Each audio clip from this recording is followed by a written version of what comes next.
In 1492, Columbus sailed the ocean blue. Not long after, European explorers and traders established the triangle trade between Europe, Africa, and the Americas. In the triangle trade, Europeans brought rum, textiles, and manufactured goods to Africa from Europe, slaves from Africa to the Americas, and sugar, tobacco, and cotton from the Americas back to Europe. This cycle was the beginning of global capitalism, the expansion of the market from the village to the planet. In this new paradigm, efficiently converting commodities and labor into valuable goods and services became paramount and the basis for disruptive shifts in communities worldwide. While the unprecedented speed of production has enabled exponential growth in overall material wealth, the side effect of dislocation undermines people's opportunities to foster the belonging in healthy communities, which in Part 1 we identified as psychosocial integration. For example, it began with the forcible dislocation of Africans to be slaves in the Americas, where families were split apart, people's cultures were erased, and everything traditional and familiar was torn away.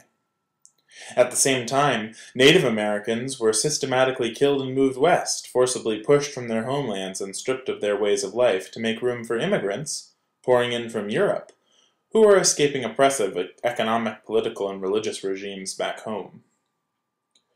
With the innovation of the Industrial Revolution starting in Europe, people began moving from the countryside to cities in epic proportions. New tools meant much less labor was needed in the fields, while new factories meant much more labor was needed in the cities. This urbanization is now global. In another example, with the westward expansion in the U.S., as well as to spur further trade and economic development, the government funded programs to bring Chinese workers to complete the transcontinental railroad. Laborers worked backbreaking hours to lay the infrastructure for railways, which allowed further goods and people to rapidly move across the continent. Eventually, as more advances in agriculture allowed for the U.S. to produce more food than its population was able to consume, corn was exported to Mexico, flooding the market and making corn farming highly unprofitable. As their economy eroded, huge numbers of Mexican and Central American workers found employment in the U.S.'s booming agricultural sector, sending money to family members thousands of miles away. In the past several decades, the globalization of capitalism has taken on the tone of hypercapitalism as global financial institutions like the International Monetary Fund and the World Bank assist multinational corporations like Bechtel and Coca-Cola in spreading the free market society to every nook and cranny of the globe, even countries like Seychelles and Nauru. So what does all this have to do with addiction?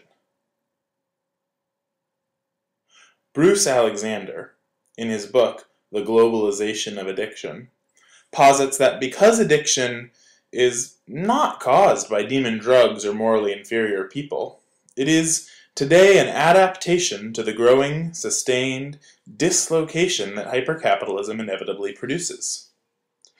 This growing, sustained dislocation is not just the geographic dislocation of people moving around. When people move, in addition to losing connection to the land and community, their family structures and ways of interacting change. They have to learn new languages, and sometimes lose their native ones. Often, kids don't learn their parents' native language. They lose connection to history and cultural practices, the foods, music, dances, stories, and ways of making meaning which provided their ancestors with psychosocial integration. Even when people don't move, these massive cultural changes come to them in the form of factories, intensive natural resource extraction, consumer goods, and fast food chains. So what do people do to replace their traditional ways of getting psychosocial integration?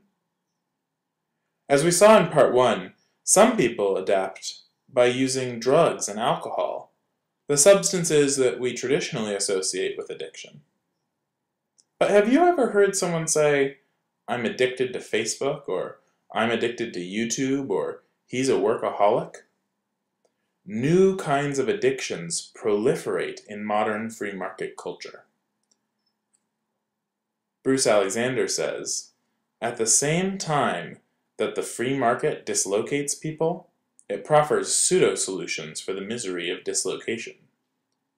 As corporations know that affluent people's real material needs are already satisfied, they peddle a multitude of consumer products that are designed to fill the void of dislocation.